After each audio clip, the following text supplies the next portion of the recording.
ओम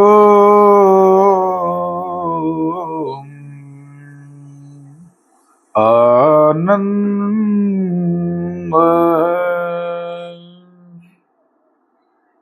हे ईश्वर, आप आनंद स्वरूप हो, हम सबको भी आनंद दीजिए, हम सबको भी आनंद दीजिए। ओम शांति ही, शांति ही, शांति ही। सभी को सादर नमस्ते। ऋषियों की अमृतधारा चैनल में आप सभी दर्शकों का, महानुभावों का हार्दिक अभिनंदन है, हार्दिक स्वागत है। आप देख रहे हैं सवाल आपके, जवाब हमारे। तो करते रहिए हमसे अपने मन की बात और जानते रहिए ऋषियों के माध्यम से वैदिक ज्ञान के द्वारा अपने बात का जवाब। तो मेरे प्यारे महानुभावों, एक प्रश्नकर्ता का प्रश्न हमारे पास आया है। उन्होंने हमसे जानना चाहा है कि जो हमारी कुछ बीमारियां शरीर के अंदर होती हैं,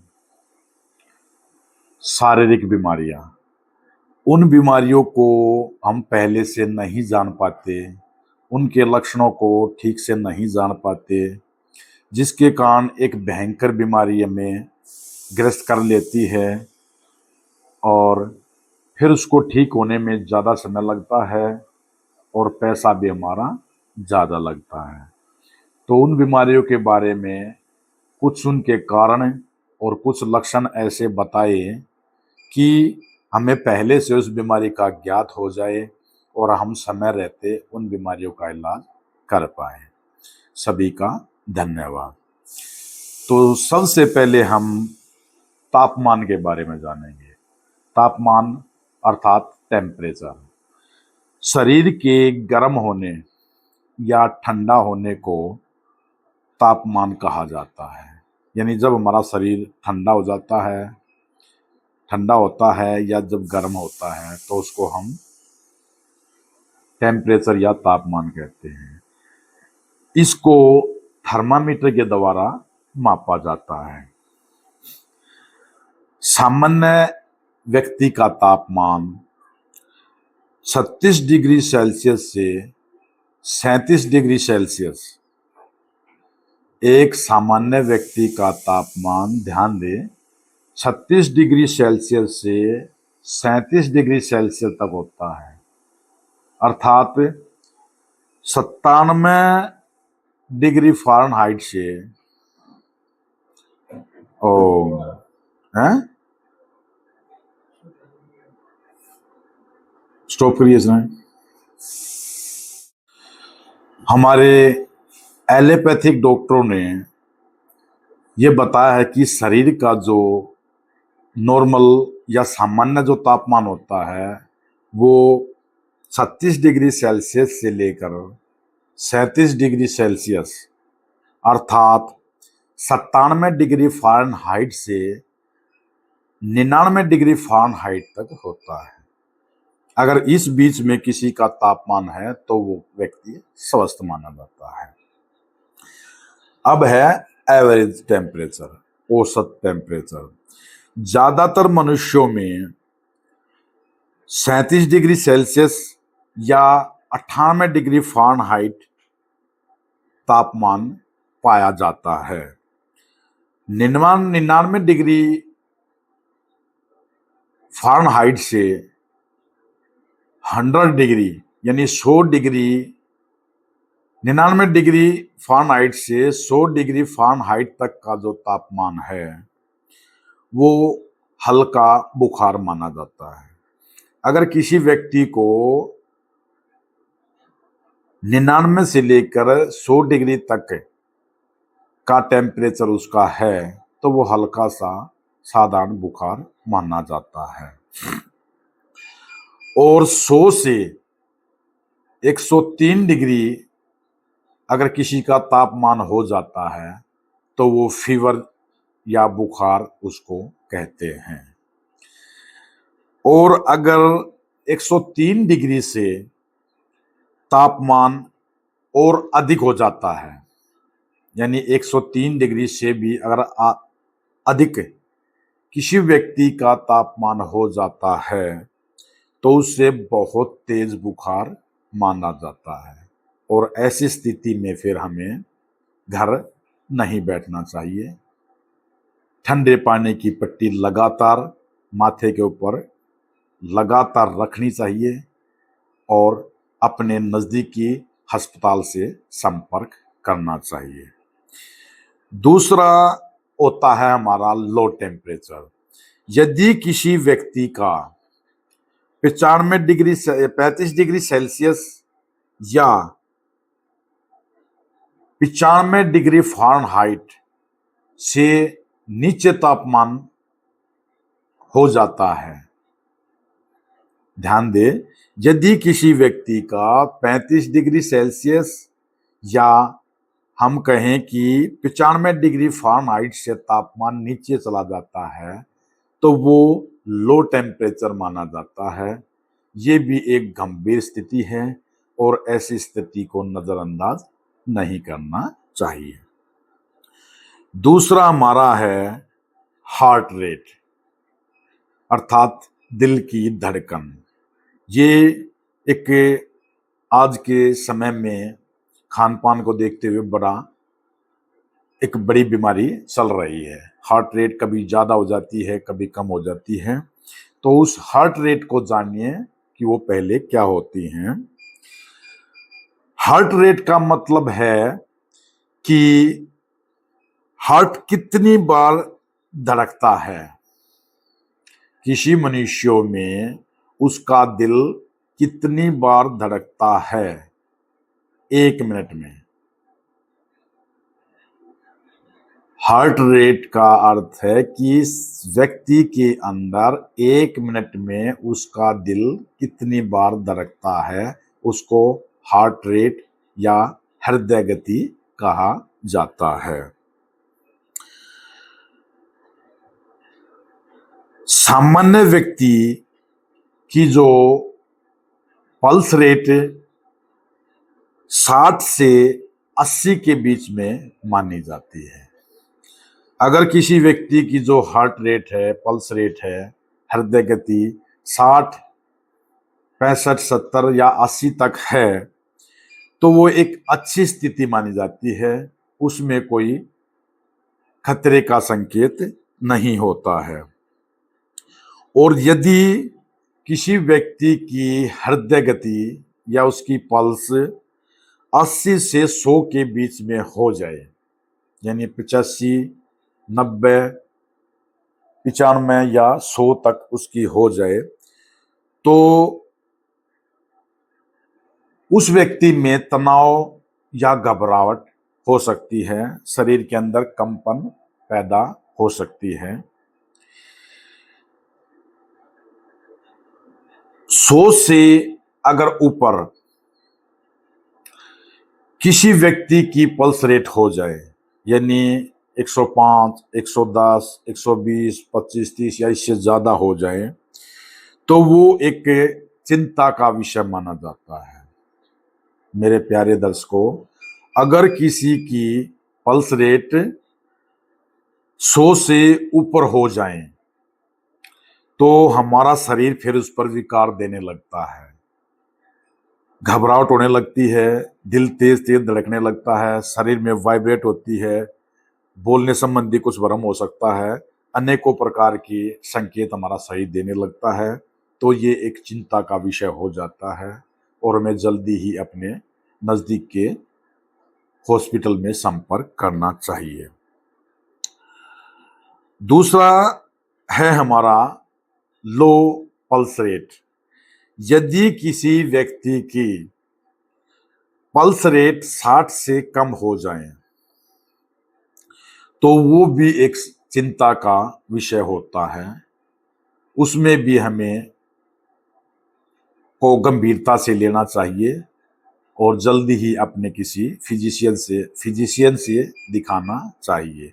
तो ये तो था हमारा हार्ट रेट। मैं आपको फिर रिपीट करता हूँ, हार्ट रेट एक मिनट में दिल कितनी बार धड़कता है उसको हार्ट रेट कहते हैं। एक सामान्य व्यक्ति की जो हृदय गति होती है वो 60 से 80 के बीच में होती है। अगर 60 से 80 के बीच में किसी की हृदय गति है, उसकी पल्स रेट है, तो कोई चिंता की बात नहीं है। लेकिन 80 से 100 तक भी कोई विशेष चिंता नहीं है, लेकिन 100 से ज्यादा अगर हो जाए तो एक गंभीर समस्या है। या 60 से नीचे 55 से या नीचे हो जाए तो वो भी एक चिंता का विषय है। हमें जल्दी ही किसी डॉक्टर के पास जाकर कंसल्ट करना चाहिए। इससे अगला विषय है हमारा ऑक्सीजन, कि हमारे शरीर में ऑक्सीजन का बड़ा महत्व है। हमारे फेफड़े जो हम श्वास लेते हैं, उस श्वास को हमारे जो फेफड़े होते हैं वो दुर्गुणाणु रहित दूसरी गैसों से मुक्त करके केवल ऑक्सीजन को अपने पास रखते हैं और बाकी दूसरी गैसों को वो बाहर फेंक देते हैं। और जो वो दी गई ऑक्सीजन को हमारे खून के द्वारा मस्तिष्क और दूसरे शरीर के अंगों तक पहुंचाने का कार्य करते हैं। तो एक सामान्य व्यक्ति में जो ऑक्सीजन की दर है वो 95 से लेकर 100% तक होती है। अगर किसी की ऑक्सीजन 95, 96, 97, 98, 99 या 100 तक है तो वो बहुत ही अच्छी स्थिति मानी जाती है। लेकिन अगर किसी कारण से हमारी ऑक्सीजन 90 या 94 के बीच में हो जाए, यानी 90 से 94 के बीच में हो जाए, तो वो हल्की चिंता का विषय होती है। उसमें हमें गहरी लंबी लंबी सांस लेना चाहिए।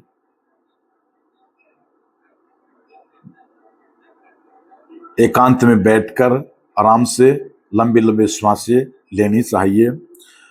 और उसके बाद फिर हमारी और ज्यादा घटकर अगर 90 से भी कम हमारी ऑक्सीजन पल्स ऑक्सीमीटर में अगर हमारा दिखाता है, ये जो ऑक्सीजन को हम जो मापते हैं वो पल्स ऑक्सीमीटर के द्वारा मापते हैं। ये एक छोटी सी मशीन होती है जिसको उंगली में लगाकर उससे हमारी पल्स रेट और ऑक्सीजन की मात्रा मापी जाती है।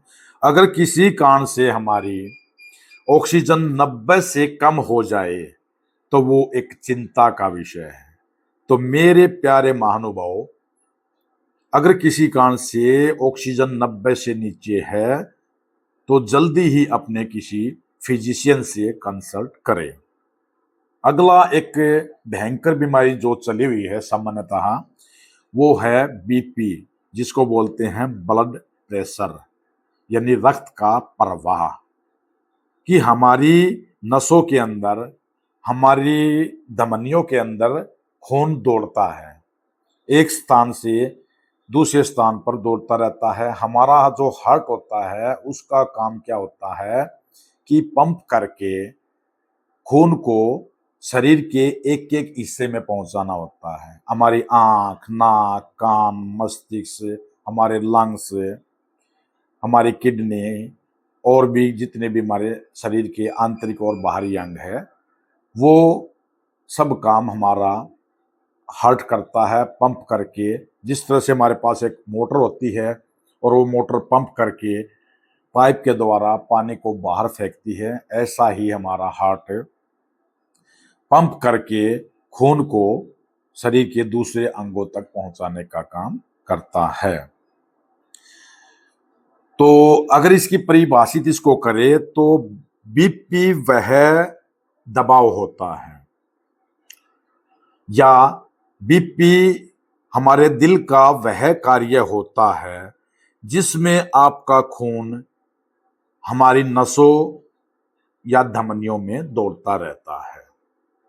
यानी जिस स्पीड से वो दौड़ता है उसको ही हम क्या बोलेंगे, बीपी। उसको मापने के लिए MM एनजी, इनका इस तरह से इनका कुछ प्रयोग किया जाता है। ब्लड प्रेशर को दो तरह से हम मापते हैं। एक होता है सिस्टोलिक, दूसरा होता है डायस्टोलिक। सिस्टोलिक होता है ऊपर वाला ब्लड प्रेशर और डायस्टोलिक होता है नीचे वाला ब्लड प्रेशर। तो सबसे पहले हम ऊपर वाले ब्लड प्रेशर यानी सिस्टोलिक के बारे में जानेंगे। सिस्टोलिक बीपी का अर्थ है कि जब हमारा हृदय सिकुड़कर दोबारा से पंप करता है। जैसे तुमने वो देखा होगा कि वो पहले जो कुल्फी बेचने वाले होते थे वो अपने एक हॉर्न टाइप में रखते थे, घंटी टाइप में रखते थे, उसके आगे के रबड़ का ऐसे बॉल सी लगी रहती थी, वो इसको ऐसे ऐसे दबाते थे और उसमें से वो आगे जाके उससे वो हवा एक आवाज का काम करती थी। तो ऐसे ही हमारा हृदय पंप करता है। तो ये इस तरह से सिकुड़ना और फिर छोड़ना, सिकुड़ना, फिर उसको पंप करना, फिर सिकुड़ना और पंप करना, इसको मापने को हम सिस्टोलिक बोलते हैं। जितनी बार भी वो सिकुड़ता है और फिर उतनी बार खुल के वो उसका प्रेशर खून का फेंकता है, फिर सिकुड़ता है। जब वो सिकुड़ेगा तो खून अंदर लेगा और जब वो फैलेगा तो वो खून को आगे दूसरे नसों के द्वारा दूसरे भागों में पहुंचाएगा। इस तरह से उसके सिकुड़ने को, पंप करने को, सिकुड़ने को, ब्लड फेंकने को हम क्या बोलते हैं? Systolic blood pressure. दूसरा हमारा नीचे वाला या डायस्टोलिक ब्लड प्रेशर, कि डायस्टोलिक ब्लड प्रेशर का अर्थ है कि इसका अर्थ है कि हमारी धड़कनों के बीच, हमारी धड़कन जब एक बार धड़कती है और फिर दूसरी बार धड़कती है तो उसमें कुछ टाइम लगता है, कुछ माइक्रो सेकंड का टाइम लगता है, क्योंकि एक बार में 1 मिनट में हमारा हृदय 72 बार लगभग धड़कता है। तो कुछ माइक्रो सेकंड का टाइम जब लगता है धड़कन में, एक धड़कन हुई उसके बाद फिर दूसरी धड़कन हुई, तो उसके बीच में हमारा जो ब्लड है वो ठहर जाता है। तुमने कई बार देखा होगा कि जब हम मोटर स्टार्ट करते हैं, मोटर स्टार्ट करने को जब पहले पहले पानी आता है तो वो ऐसे प्रेशर मारता है, पहले पानी फेंकेगा, फिर रुक जाएगा, फिर फेंकेगा, फिर रुक जाएगा, फिर फेंकेगा, फिर रुक जाएगा। तो वो जो उसको फेंक कर जब वो रुकना होता है, वो जो रुक रहा है उस रुकने को हम बोलते हैं डायस्टोलिक ब्लड प्रेशर, कि जब वो आराम की स्थिति में होता है। मेरी बात समझ रहे हो आप? कि हमारी नसों में खून भरा पड़ा है तो ब्लड अपने प्रेशर से उसको खींचेगा, फिर फेंकेगा, खींचेगा, फेंकेगा, लेकिन उसको खींचने में और फेंकने में समय लगता है। जितने समय में वो उसको नहीं खींच रहा होता है उतने समय में ब्लड आराम से रहता है और उसको हम बोलते हैं डायस्टोलिक ब्लड प्रेशर। तो एक सामान्य व्यक्ति का जो हमारा ब्लड प्रेशर है, रक्त प्रवाह है, वो सिस्टोलिक तो होता है, यानी ऊपर वाला बीपी होता है 120, और जो नीचे वाला अर्थात जो डायस्टोलिक जो हमारा बीपी होता है वो होता है 80। इसको हम एक मशीन के द्वारा मापते हैं, स्टेथोस्कोप के द्वारा, मशीन और स्टेथोस्कोप के द्वारा उसको मापते हैं। हम अपने बाजू पर एक कपड़ा लगाते हैं और फिर एक उसमें हवा भरने की लिए मशीन का प्रयोग किया जाता है। वो उसको हवा भरता है, हवा भरने के बाद वो थोड़ी देर के लिए हमारी हृदय गति उसकी वहां रुक जाती है। फिर धीरे धीरे उसमें से हवा निकालते हैं हम, और स्टेथोस्कोप से फिर उसकी धड़कनों को पकड़ने की कोशिश करते हैं। जैसे जैसे हम हवा निकालेंगे वैसे वैसे हमारा जो पारा उसमें चढ़ा हुआ है वो नीचे की तरफ आएगा। नीचे तरफ आते हुए एक स्थान ऐसा आएगा कि जहां पर वो धड़कना शुरू कर देगा। तो जहां पर वो धड़कना शुरू कर देगा, मान लीजिए मैंने अपना ब्लड प्रेशर में चेक कर रहा हूं, मैंने कपड़े को लगाया, मशीन से टच किया और उस पंप से उसको हवा किया, और मैं 200 तक उसमें हवा भरते हुए ले गया। फिर मैंने धीरे धीरे उसकी हवा निकाली, हवा निकालते हुए धीरे धीरे वो नीचे की आ रहा है। स्टेथोस्कोप कान पर लगाकर मैं उसको चेक कर रहा हूँ, धड़कन बिल्कुल बंद है। तो एक पॉइंट ऐसा आएगा, मान लिए 130 पर वो आके धड़कना उसने शुरू किया है, तो मुझे ये जान लेना चाहिए कि मेरा जो सिस्टोलिक ब्लड प्रेशर है वो 130 है। आप घर पे आसानी से चेक कर सकते हैं। फिर उसको और नीचे लेके आएंगे, थोड़ी हवा और निकाल लेंगे, तो धीरे धीरे जो 130 से भी नीचे होता हुआ आएगा, धड़कता हुआ।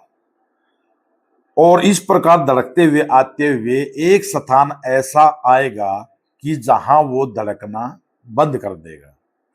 मान लीजिए मैं उसके से हवा निकाल रहा हूं और वो धड़कते धड़कते नीचे 90 पर या 85 पर या 80 पर या 70 पर आकर उसने धड़कना बंद कर दिया, तो हमें उसको नोट कर लेना चाहिए।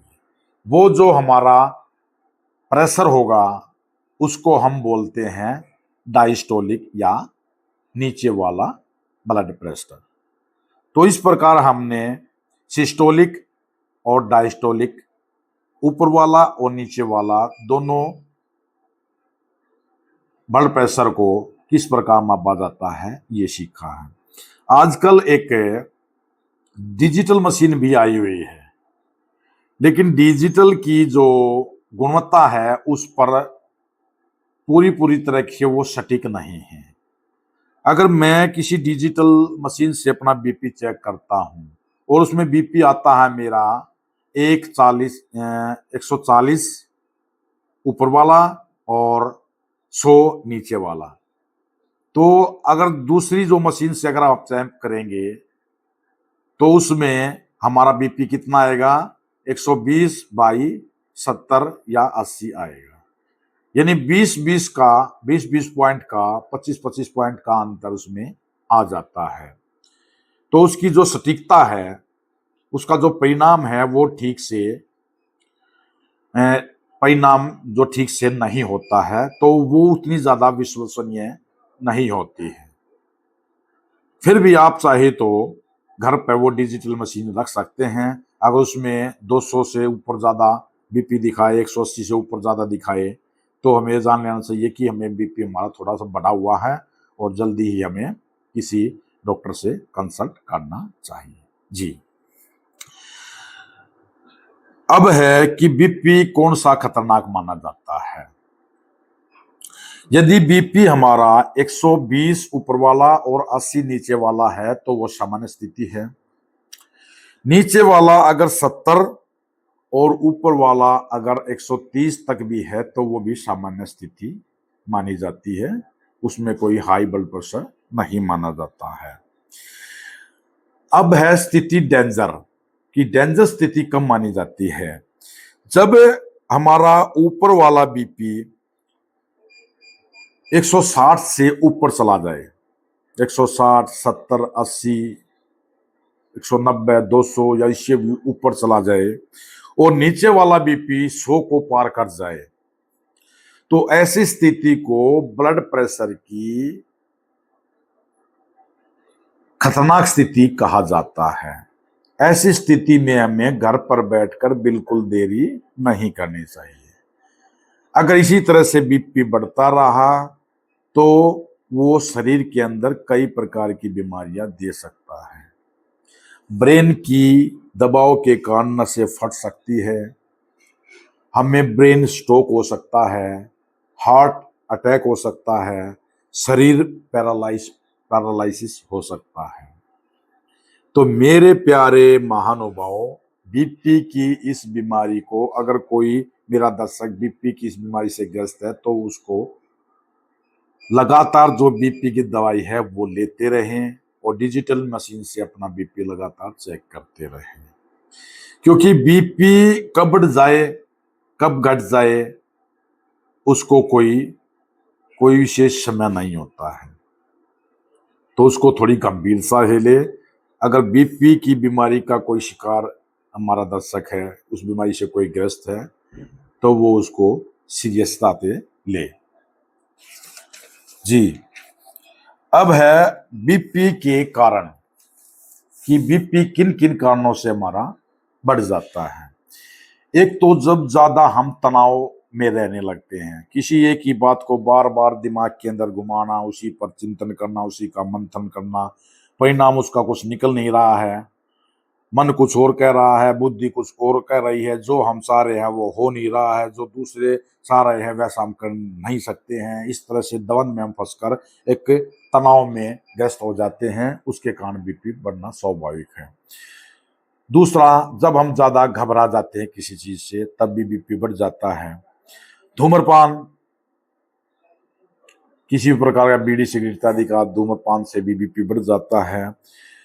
जब हमारी नींद कम होने लगती है, नींद की कमियों के कारण भी बीपी बढ़ जाता है। शरीर में जब असहनीय कहीं दर्द हो जाता है, शरीर के किसी भी अंग में जब असहनीय दर्द हो जाए तो हमारा बीपी बढ़ जाता है। ज्यादा नमक का सेवन करने से भी बीपी बढ़ जाता है। कुछ बीमारी अगर लंबे समय से चलती आ रही है तो उसकी वजह से व्यक्ति तनावग्रस्त होने के कारण भी बीपी बढ़ जाता है। कुछ कुछ दवाइयों के साइड इफेक्ट से भी हमारा बीपी बढ़ जाता है। तो जिस किसी को इस तरह की कोई बीमारी की शिकायत है तो दवाई लेने से पहले अपने फिजिशियन को जरूर सूचित करें। अब है कि बीपी कम होने के क्या कारण है। ये तो हमने बताया कि बीपी के बढ़ने के क्या कारण है। अब हम बताते हैं कि बीपी में शरीर में घटने के क्या कारण होते हैं। शरीर में पानी की कमी के कारण, अगर शरीर में हमारा पानी कम हो जाता है, डिहाइड्रेशन के शिकार हम हो जाते हैं, तो हमारा बीपी कम हो जाता है। ज्यादा हमें चोट लग गई, ज्यादा खून बह गया, तब भी हमारा बीपी कम हो जाता है। दवाइयों के कारण भी, मैंने बताया कुछ दवाइयों का साइड इफेक्ट के कारण भी हमारा बीपी घटने लगता है। हार्ट की किसी प्रॉब्लम के कारण, अगर हार्ट में कोई हमारी प्रॉब्लम चल रही है, उसके कारण भी हमारा बीपी नीचे गिर सकता है। अब है कि बीपी की पहचान क्या करें कि हमारा बीपी बढ़ चुका है, उसमें कोई प्रॉब्लम आई हुई है और हमारा शरीर स्वस्थ नहीं है, इसकी हम कैसे पहचान करें। यदि तेज सिर में दर्द हो जाए और किसी सिंपल टैबलेट को लेने से भी आराम ना हो तो आप समझिए कि आपका बीपी बढ़ा हुआ है। ज्यादा घबराहट अगर हमें हो रही है, अपने को शांत हम बार बार करने की कोशिश करें लेकिन फिर भी घबराहट तेजी से बढ़ रही है, तो आप समझ सकते हैं कि बीपी आपका बढ़ा हो सकता है। चक्कर आना जैसा महसूस अगर आपको हो रहा है तो आपका बीपी बढ़ा हो सकता है। आपको धुंधला धुंधला सा दिखाई देने लगे तो आप समझ लेना कि बीपी बढ़ा हो सकता है। आपका श्वास फूलने लगे तो आपका बीपी बढ़ा हो सकता है। अगर आपको बोलने में कोई कठिनाइयां हो रही है, जैसे बोलने में आपके जो लिप्स हैं वो मैच नहीं कर पा रहे हैं, तो उसमें आप समझ सकते हैं कि आपका बीपी बढ़ा हो सकता है। सीने में दर्द हो तो भी आपका बीपी बढ़ा हो सकता है। चलते वक्त आपको थकावट हो रही है, जब आप चल रहे हैं तो आपको थकावट हो रही है लेकिन बैठने के बाद आराम मिल जाता है, तो आप समझ सकते हैं आपका बीपी बढ़ा हुआ है। उल्टी आना या उल्टी के जैसा मन होना, तो उससे भी समझिए कि आपका बीपी बढ़ सकता है। ये हमारे बीपी के कुछ लक्षण हैं। इन लक्षणों की आप पहचान कीजिए। अगर ऐसा इसमें से कुछ है तो तुरंत उसकी जांच कराइए और उसकी मेडिसिन लीजिए। अब एक और बीमारी है हमारे सामने, जो भी वो भी ज्यादातर विख्यात है, शुगर। हर तीसरा चौथा आदमी इस बीमारी से ग्रस्त है, बीपी की तरह ही। वो होता है शुगर। शुगर क्या होता है कि जो हम चीनी लेते हैं, चीनी की मात्रा जो हम शरीर को देते हैं भोजन के माध्यम से, तो वो चीनी हमारे ब्लड के अंदर मिलती है।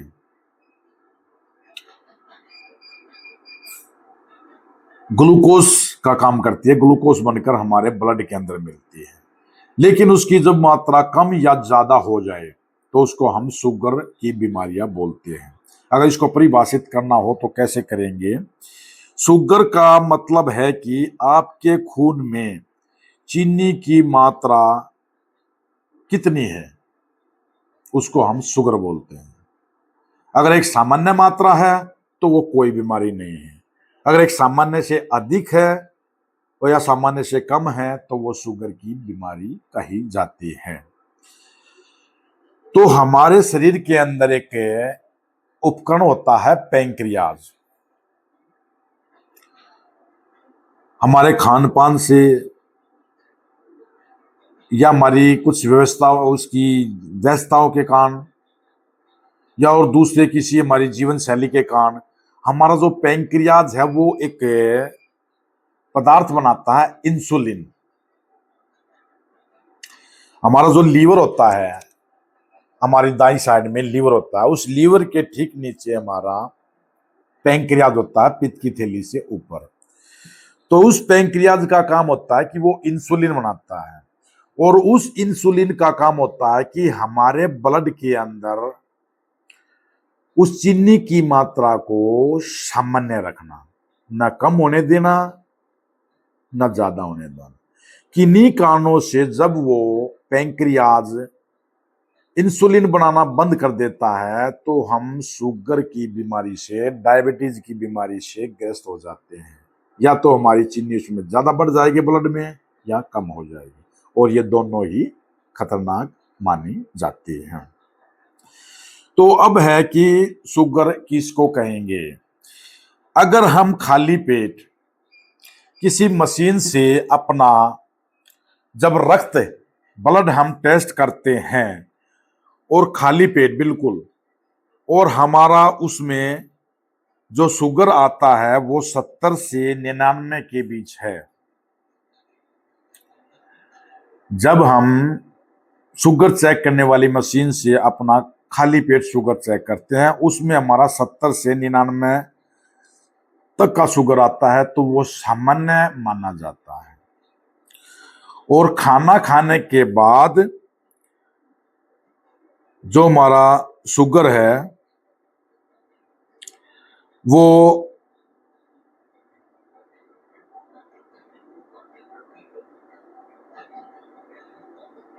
खाना खाने के बाद जो हमारा शुगर है वो 140 तक, अगर हम खाना खाने के बाद टेस्ट करते हैं वो 140 या इसके समथिंग लगभग तक है, तो उसको हम सामान्य शुगर कहते हैं। वो आदमी शुगर का रोगी नहीं है। लेकिन किन्हीं कारणों से जब वो शुगर हमारा ऊपर या नीचे हो जाता है तो उसको हम शुगर की बीमारी कहेंगे। यानी खाली पेट हमारा शुगर 100 से ऊपर हो जाए या 70 से नीचे हो जाए तो वो शुगर का रोगी है। या खाना खाने के बाद 140 से वो ऊपर है या वो 140 से ज्यादा नीचे है तो वो भी शुगर का रोगी माना जाता है। अब है कि शुगर के लक्षण क्या है, हमें कैसे पता चले कि भाई हमें शुगर नाम की बीमारी हो चुकी है, उसके लक्षण क्या हैं? पहले है कि बार बार पेशाब आना। अगर हमें बार बार लगातार पेशाब आ रहा है, दिन में 10 बार, 15 बार, 20 बार, इस तरह से हम लगातार पेशाब करते जा रहे हैं, बाथरूम करते जा रहे हैं, तो हमें इसको गंभीरता से लेना चाहिए और अपना शुगर चेक करवाना चाहिए। ज्यादा प्यास लगना, हम बार बार हमें गला सूख रहा है, पानी पी रहे हैं फिर गला सूख रहा है, पानी पी रहे हैं फिर गला सूख रहा है, तो वो शुगर की बीमारी हो सकती है। ज्यादा ठीक ठीक भोजन करने के बाद भी हमें कमजोरी जैसा लग रहा है तो वो शुगर हो सकता है। हमें धुंधला जब दिखाई देने लग जाए, कई बार हमें धुंधला दिखाई देने लगे, फिर ठीक से दिखाई देने लगे, फिर धुंधला सा दिखाई देने, तो वो शुगर का कारण हो सकता है। कोई हमारे शरीर पर घाव हो जाए और वो देर से ठीक हो, तो ये सब जानना चाहिए कि ये सब के सब जो कारण हैं वो भी शुगर के बढ़ने से होता है। तो शुगर के बढ़ने के कौन कौन लक्षण मैंने बताए? बार बार पेशाब आना, ज्यादा से ज्यादा प्यास लगना, कमजोरी महसूस होना, धुंधला दिखाई देना और घाव का देर से बढ़ना। अब है कि बीपी के कम होने के क्या क्या लक्षण हो सकते हैं। यदि हमें एकदम से पसीना ज्यादा आ जाए तो वो ये हो सकता है कि हमारा ब्लड शुगर कम हो गया है। घबराहट हमें होने लग जाए, चक्कर आना सा लग जाए, महसूस होने लगे, शरीर कांपने लगे, शरीर में कपकपी बन जाए, या ज्यादा से ज्यादा भूख हमें लगने लगे।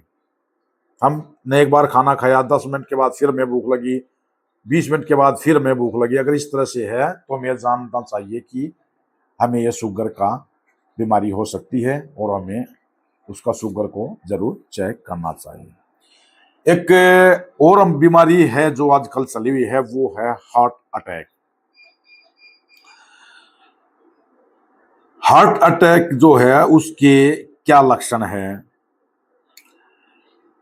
तो हमारी जो चेस्ट होती है उसके कारण क्या होते हैं, उसके लक्षण देखिए। पहले जो हार्ट अटैक है उसके क्या क्या लक्षण होते हैं कि कई बार हमारे शरीर में अंदर जो एंजाइटी होती है और जो गैस्ट्रिक इत्यादि होती हैं उनके सिम्टम, और एंजाइटी मतलब जो चिंता आदि है उसकी सिम्टम, और एक पैनिक अटैक उसके सिस्टम, और हार्ट अटैक के सिम्टम लगभग सिमिलर से ही होते हैं, एक जैसे से ही होते हैं। जब हमें घबरा कर पैनिक अटैक आ जाए या हमारे गैस्ट्रिक हमारे शरीर में बन जाए या हमें हार्ट की अटैक आने की संभावना हो जाए, तो इन तीनों के जो लक्षण है वो लगभग सेम से ही है। हम तो उनको बारीकी से समझना बहुत जरूरी है। तो यदि किसी व्यक्ति को चेस्ट में, अपनी छाती के अंदर सुइयों के चुभने जैसा दर्द लगे, जैसे ऐसे पिंच होते हैं ऐसे सुई सी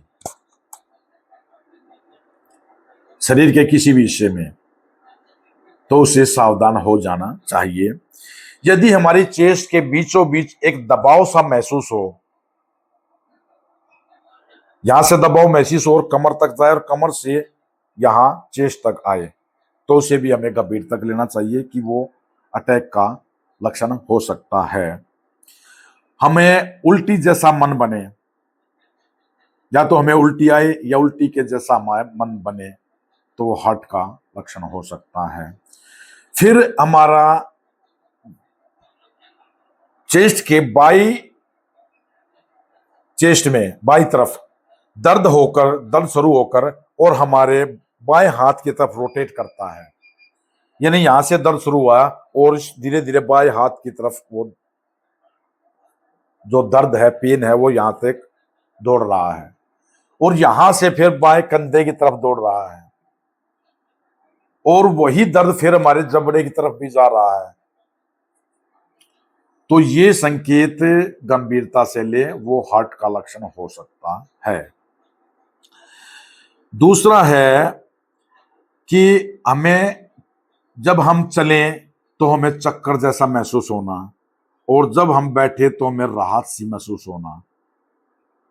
अगर ऐसा है तो वो हार्ट का लक्षण हो सकता है। अत्यधिक मात्रा में पसीना आए, हम पसीना पोंछ रहे हैं, फिर पसीना आ रहा है, फिर पसीना पोंछ रहे हैं, फिर पसीना आ रहा है, फिर पसीना पोंछ रहे हैं, फिर पसीना आ रहा है। हमें श्वास लेने में परेशानी हो रही है, कुछ घुट घुट कर सी सांस आ रही है, हार्ट का लक्षण हो सकता है।